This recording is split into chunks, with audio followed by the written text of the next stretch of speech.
बिस्मिल्लाहिर्रहमानिर्रहीम। अस्सलाम वालेकुम डियर स्टूडेंट्स, मैं हूं आपका बायोलॉजी इंस्ट्रक्टर उबैदुर्रहमान बेग। कल हम चैप्टर 5 का लास्ट नॉलेज साइनोबैक्टीरिया स्टार्ट कर चुके हैं, जिनमें दो एसएलओज हमने कवर करने हैं। नंबर 1 था कि साइनोबैक्टीरिया को फोटोसिंथेटिक बैक्टीरिया में सबसे प्रोमिनेंट माना जाता है, इसको जस्टिफाई करें।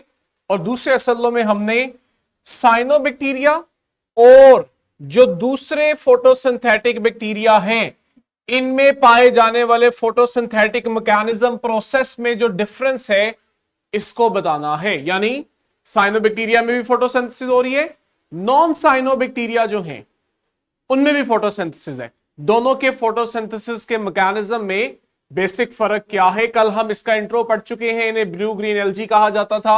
ग्रेट ऑक्सीजनेशन इवेंट के अंदर इनका बड़ा इंपॉर्टेंट रोल है, जिससे एटमॉस्फेयर में ऑक्सीजन की कंसंट्रेशन ज्यादा हुई और हमने देखा कि एनारोबिक ऑर्गेनिज्म कम हुए, एरोबिक ऑर्गेनिज्म ज्यादा हुए। अब साइनोबैक्टीरिया बाजुकात हमें यूं चेन्स की शक्ल में, फिलामेंट्स की शक्ल में मिलते हैं, जिसे हमने कहा था कि हम इन फिलामेंट्स को ट्राइकोम कहते हैं। जब आप इस चेन को, फिलामेंट को पढ़ते हो, तो आपको बाज जगह कुछ सेल साइज में बड़े नजर आते हैं। ये हमारे पास थे हेटेरोसिस्ट, जिसकी हमने कल बात की।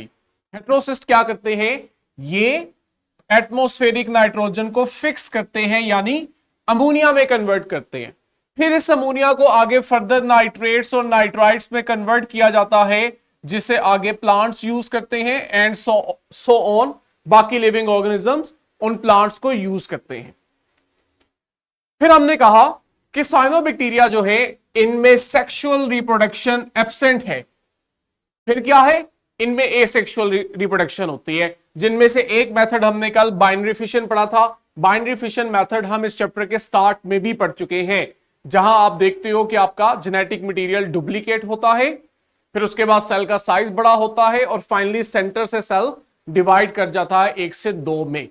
लेकिन सिर्फ बाइनरी फिशन का मेथड ही नहीं है जिससे साइनोबैक्टीरिया डिवाइड करते हैं। हमारे पास एक और मेथड है साइनोबैक्टीरिया में, जिसे आप कहते हो फ्रेगमेंटेशन।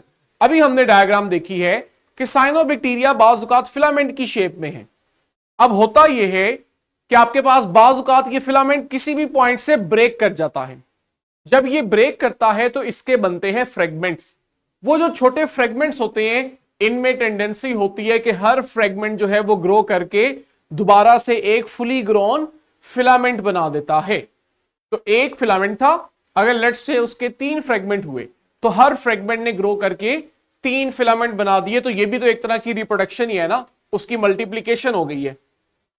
और लास्ट पे बड़ा इंपॉर्टेंट मेथड जो हमें देखने को मिलता है, वो है एकाइनेट्स। एकाइनेट्स क्या है? कहते हैं ये स्पेशलाइज्ड रेस्टिंग सेल्स हैं, जो साइनोबैक्टीरिया बनाते हैं अनफेवरेबल कंडीशन में। अगर कंडीशन फेवरेबल नहीं है, इन्हें खतरा है कि ये सरवाइव नहीं कर पाएंगे, तो आप देखते हो कि इनमें एकाइनेट्स बनते हैं। एकाइनेट्स क्या हैं?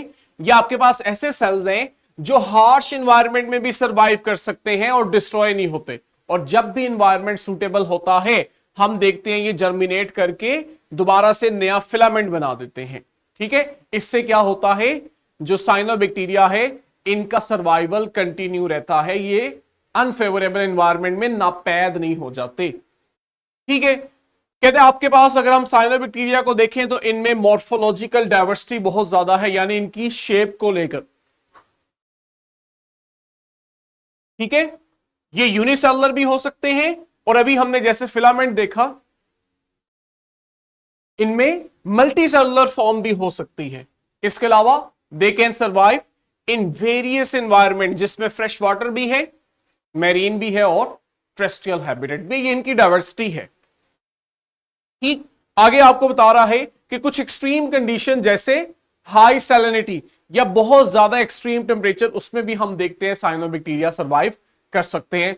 अब हम आते हैं, ये पहले भी हमने क्या पढ़ा है? पहला एसएलओ जो हमें कह रहा था कि आपने जस्टिफाई करना है कि साइनोबैक्टीरिया प्रोमिनेंट फोटोसिंथेटिक बैक्टीरिया है। तो ये हमने वो बातें पढ़ी जिससे हमें आइडिया हुआ कि ये बाकी बैक्टीरिया की निस्बत ज्यादा नुमाया क्यों है। सेकंड एसएलओ में हमसे कहा जा रहा था कि हमने इनमें होने वाले फोटोसिंथेटिक मैकेनिज्म को दूसरे बैक्टीरिया में जो फोटोसिंथेटिक मैकेनिज्म है उससे डिफरेंशिएट करना है।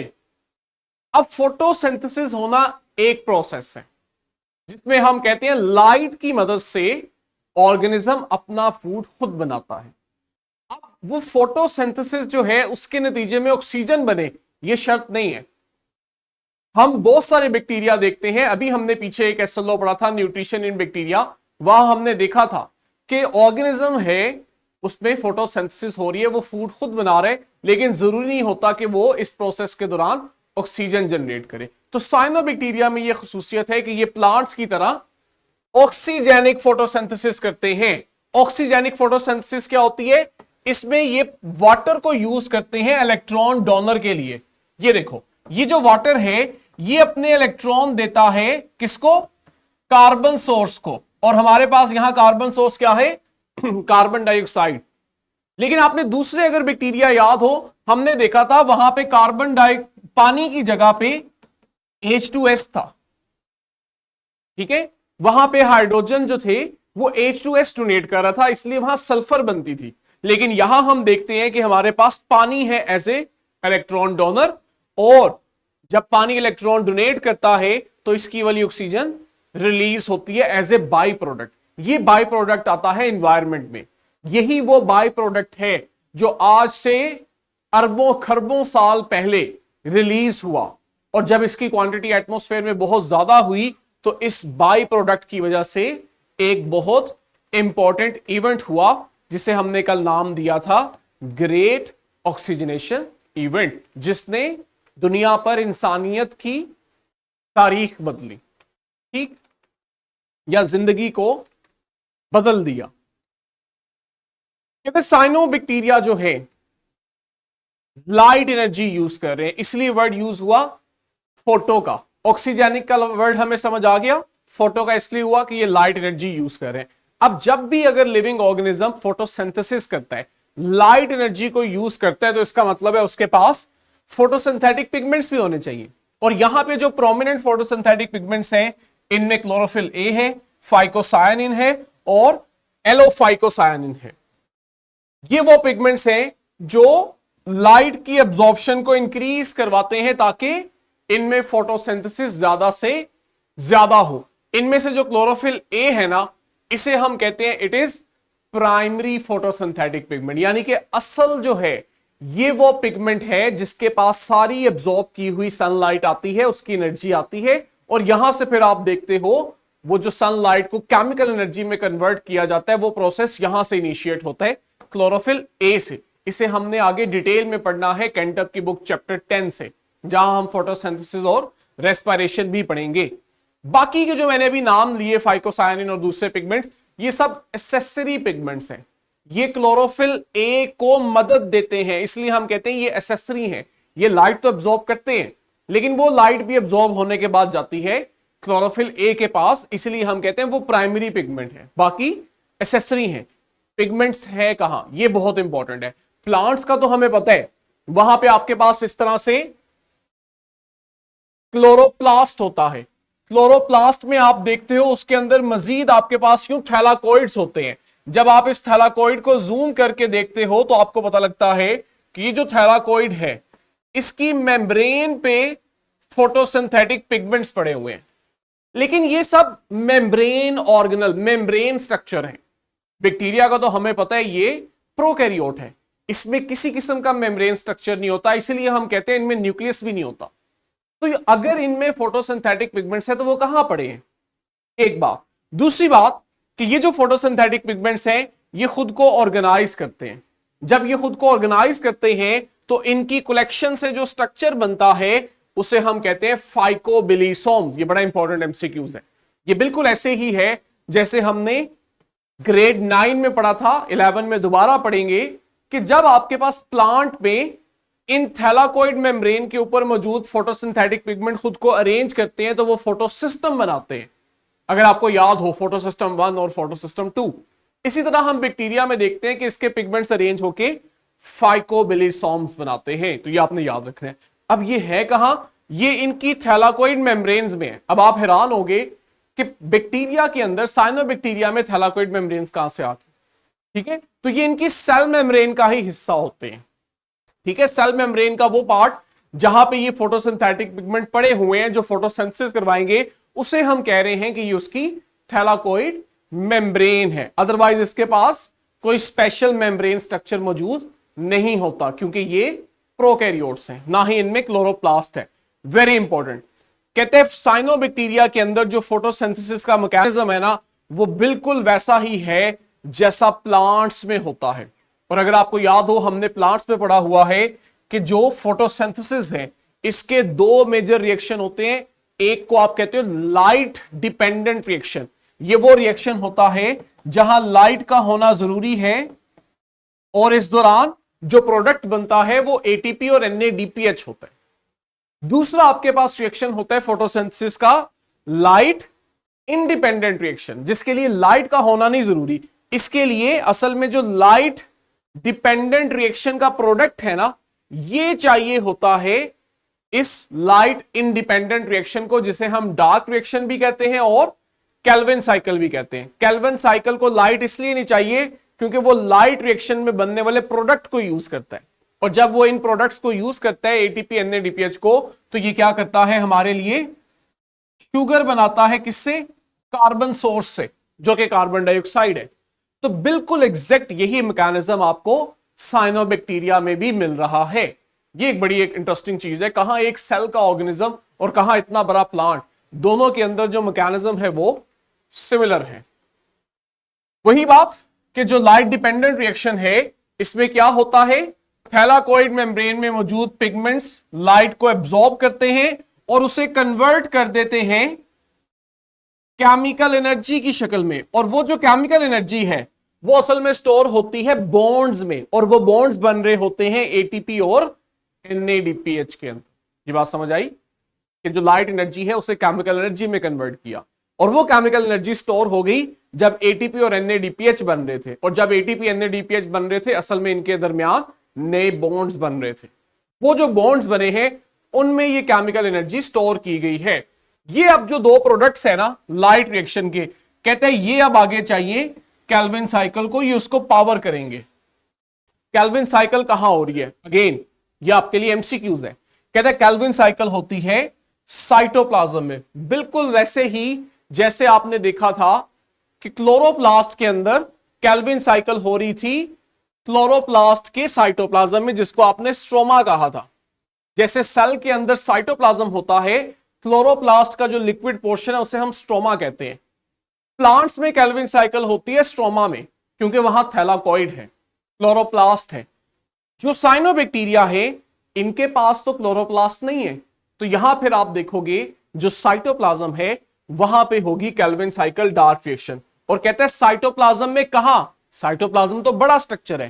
कहते हैं साइटोप्लाज्म में वहां जहां पे आप देखते हो थैलाकोइड मेम्ब्रेन्स करीब पड़ी है, यानी थैलाकोइड मेम्ब्रेन्स के करीब ही जो साइटोप्लाज्म वाला हिस्सा है ना, वहां आप देखोगे केल्विन साइकिल या डार्क रिएक्शन होगा, जिसमें कार्बन डाइऑक्साइड को फिक्स किया जाएगा। फिक्स करने से मुराद है उसे ऑर्गेनिक प्रोडक्ट में कन्वर्ट किया जाएगा, यानी ग्लूकोज में। तो जब आप नाइट्रोजन को फिक्स करना कहते हो, कार्बन को फिक्स करना कहते हो, तो इसका मतलब यह होता है कि वो नाइट्रोजन या वो कार्बन जो पहले इनऑर्गेनिक मॉलिक्यूल का हिस्सा है, हम इस प्रोसेस के जरिए उसे ऑर्गेनिक मॉलिक्यूल या ऑर्गेनिक प्रोडक्ट का हिस्सा बना देंगे। तो कार्बन डाइऑक्साइड इनऑर्गेनिक, तो उसकी कार्बन ग्लूकोज की कार्बन में कन्वर्ट होगी, ग्लूकोज ऑर्गेनिक। तो हमने इनऑर्गेनिक मॉलिक्यूल की कार्बन को ऑर्गेनिक मॉलिक्यूल की कार्बन में कन्वर्ट किया। इसके लिए हमने वर्ड यूज किया fixation, carbon dioxide fixation, nitrogen fixation, carbon fixation असल में वर्ड है। कहते हैं जो थैलाकोइड्स है ना, ये साइनोबैक्टीरिया के अंदर जब हम देखते हैं तो पूरे सेल के अंदर फैले होते हैं। कहते हैं बिल्कुल ऐसे ही है जैसे आप प्लांट सेल को देखो तो आपको उस सेल के अंदर बहुत से क्लोरोप्लास्ट मिलते हैं। ऐसे ही ये थैलाकोइड मेम्ब्रेन स्ट्रक्चर्स जो प्लांट साइनोबैक्टीरिया में है, ये उसके सारे सेल में फैले हुए हैं, किसी एक जगह में दूध नहीं है। अब हमने क्या किया है, हमने असल में साइनोबैक्टीरिया के अंदर फोटोसिंथेसिस के मैकेनिज्म को अंडरस्टैंड किया है। और पिछले किसी नॉलेज में जहां हमने न्यूट्रिशन इन बैक्टीरिया पढ़ा था, वहां पे हम जो साइनोबैक्टीरिया के अलावा अदर फोटोसिंथेटिक बैक्टीरिया उसमें फोटोसिंथेसिस पढ़ चुके हैं, इसलिए मैंने यहां रिपीट नहीं किया। अब आप पीछे बाकी बैक्टीरिया में पढ़ चुके हो फोटोसिंथेसिस, और यहां आप साइनोबैक्टीरिया में पढ़ चुके हो। अब हमारा एसएलओ जो कहते हैं ना कि हमने कंपेयर करना है, अब हम इसको यहां करेंगे कंपेयर, ताकि हम अपने एसएलओ की डिमांड पूरी करें। सबसे पहले देखो फीचर क्या है, एस्पेक्ट क्या है, किस किस्म की फोटोसिंथेसिस है। तो साइनोबैक्टीरिया के अंदर ऑक्सीजेनिक और बाकी बैक्टीरिया में एनऑक्सीजेनिक। क्यों? क्योंकि वहां पे जो इलेक्ट्रॉन डोनर था वो वाटर नहीं था। ये हमारा अगला डिफरेंस है, इलेक्ट्रॉन डोनर वाटर। जब वाटर अपने इलेक्ट्रॉन दे देगा तो पीछे आपके पास ऑक्सीजन रिलीज होगी। यहां क्या था, हाइड्रोजन सल्फाइड, या कोई सल्फर हो सकता है या और कोई ऑर्गेनिक कंपाउंड, लेकिन पानी नहीं होगा जिससे इलेक्ट्रॉन आ रहे होंगे, इसलिए ऑक्सीजन रिलीज भी नहीं होगी। इक्वेशन क्या बनेगी? अगर एक जनरल सिंप्लीफाइड इक्वेशन हम बनाएं तो आपके पास कार्बन सोर्स आएगा which is carbon dioxide, very important. Hydrogen या इलेक्ट्रॉन सोर्स आया, लाइट एनर्जी हुई और हमारा प्रोडक्ट बना, और इस दौरान बाई प्रोडक्ट ऑक्सीजन बनी जो एटमॉस्फेयर में रिलीज हुई। यहां देखो कार्बन सोर्स वही कार्बन डाइऑक्साइड, हां जो हाइड्रोजन और इलेक्ट्रॉन सोर्स है ना वो बदल गए, पानी नहीं है बल्कि हाइड्रोजन सल्फाइड है। लाइट एनर्जी सेम, ये आपके पास सिंप्लीफाइड एम्पिरिकल फार्मूला है, मतलब वही है, शुगर बन रही है, ग्लूकोज बन रही है, लेकिन ऑक्सीजन की जगह सल्फर रिलीज हो रहा है जो कि नहीं चाहिए। फोटोसिंथेटिक पिगमेंट्स, जो नुमाया फोटोसिंथेटिक पिगमेंट्स है ना बच्चों, उस पे आपने देखना है। साइनोबैक्टीरिया में क्लोरोफिल ए और फाइकोबिली प्रोटीन्स। अच्छा यहां पे आपने एक चीज करेक्ट करनी है अपनी बुक में, इसको क्रॉस कर देना है। यहां पे आप कहोगे जो अदर फोटोसिंथेटिक बैक्टीरिया है इनका जो प्रोमिनेंट फोटोसिंथेटिक पिगमेंट है वो सिर्फ बैक्टीरियो क्लोरोफिल है, वो जो साइड पे है वो मिस टाइपिंग है, कैरोटीनॉइड्स दोनों में होते हैं तो वो नुमाया नहीं है। फिर है पिगमेंट्स की ओरिएंटेशन, कैसे अरेंज है। कहते हैं इनमें जो फाइकोबिलिसोम्स है, फाइकोबिलिसोम्स क्या है, ग्रुप ऑफ पिगमेंट्स, याद है। कहते हैं ये अटैच होते हैं थैलाकोइड मेम्ब्रेन्स के साथ, और यहां पे अगर आप देखो तो ये एम्बेडेड है, धसे हुए हैं क्रोमेटोफोर्स या फिर स्पेशलाइज्ड मेम्ब्रेन बाउंडेड वेसिकल। ठीक है, स्पेशलाइज्ड कहता है मेम्ब्रेन बाउंडेड वेसिकल्स होती हैं जिनमें आप देखते हो इनके पिगमेंट्स एम्बेडेड होते हैं, थैलाकोइड स्ट्रक्चर्स नहीं होते। मेम्ब्रेन स्ट्रक्चर्स को अगर हम देखें, कहते हैं इनमें थैलाकोइड मेम्ब्रेन्स होती हैं जो पूरे सेल के अंदर फैली हुई हैं, जबकि दूसरी तरफ अगर आप देखो तो इनका जो फोटोसिंथेटिक ऑपरेटस है वो सेल मेम्ब्रेन के अंदर है, और सेल मेम्ब्रेन वहां से इन्वेजिनेट की होती है, सेल के अंदर की तरफ दबी होती है। Second last, light absorption spectrum, किस रेंज के अंदर लाइट को एब्जॉर्ब कर रहे हैं। तो जो साइनोबैक्टीरिया है they absorb broad range of light, इनकी लाइट एब्जॉर्प्शन की कैपेसिटी ज्यादा है, खास तौर पे कहता है ब्लू और रेड लाइट को ज्यादा एब्जॉर्ब करते हैं, और इंटरेस्टिंगली यही दो लाइट्स प्लांट्स भी सबसे ज्यादा एब्जॉर्ब करते हैं, तो ये काफी सिमिलैरिटीज है इनमें। यहां पे अगर हम देखें तो बाकी के जो फोटोसिंथेटिक बैक्टीरिया है ये इंफ्रारेड IR रीजन के अंदर ज्यादा लाइट एब्जॉर्ब करते हैं। वेरी लास्ट, हमेशा याद रखना है कि डिफरेंस वाला कंपैरिजन वाला क्वेश्चन आए तो एग्जाम्पल एंड पे आनी चाहिए। बच्चे बाजू का बिटवीन लिख देते हैं, बिटवीन का जो इंप्रेशन जाता है ना, पहला तो इंप्रेशन ये है कि अभी आपने पूरी बात की नहीं और आपने पहले एग्जाम्पल दे दी है, एक तो लॉजिकली ये गलत है। एग्जाम्पल एंड पे आती है जब आप पूरी तरह डिफरेंस समझा चुके हो। दूसरा, एग्जामिनर के माइंड में आता है कि ये बच्चे को ठीक से याद ही नहीं है, इसके अंदर वो स्ट्रक्चर ऑर्गेनाइज नहीं हुआ, इसके जो उस टाइम बैठे हुए एग्जाम में बैठे हुए जो दिल में आ रहा है, ज़हन में आ रहा है, ये लिख रहा है ऊपर नीचे, तो वो एक इंप्रेशन अच्छा नहीं जाता। एग्जाम्पल हमेशा एंड पे। नोस्टॉक, ओसिलेटोरिया, माइक्रोसिस्टिस, एनाबीना, ये आपके पास साइनोबैक्टीरिया की एग्जाम्पल है, और दूसरी तरफ बाकी के जो हैं purple sulphur bacteria, green sulphur bacteria, purple non sulphur bacteria. तो ये देखें जी, दोनों एसएलओस को हमने अच्छे से डिस्क्राइब किया। एक में जहां जस्टिफाई करना था जस्टिफाई किया, क्यों प्रोमिनेंट है, एक्सट्रीम कंडीशन में रह रहे हैं, सेलाइन एनवायरनमेंट में, हाई टेम्परेचर में, ठीक है। और दूसरी तरफ फोटोसिंथेटिक और दूसरे बैक्टीरिया में, यानी साइनोबैक्टीरिया और दूसरे बैक्टीरिया के फोटोसिंथेसिस मैकेनिज्म में हमने अच्छे से डिफरेंशिएट किया है। आई होप कि हमारे एसएलओ जो है वो आपको अंडरस्टैंड हो रहे हैं। आपके पास इसकी वर्कशीट क्वेश्चन बैंक है, उसे प्रैक्टिस करो। नेक्स्ट वीडियो में अभी हमने चैप्टर 6 जो है वो स्टार्ट करना है। स्टे ट्यून, तब तक के लिए अल्लाह हाफिज।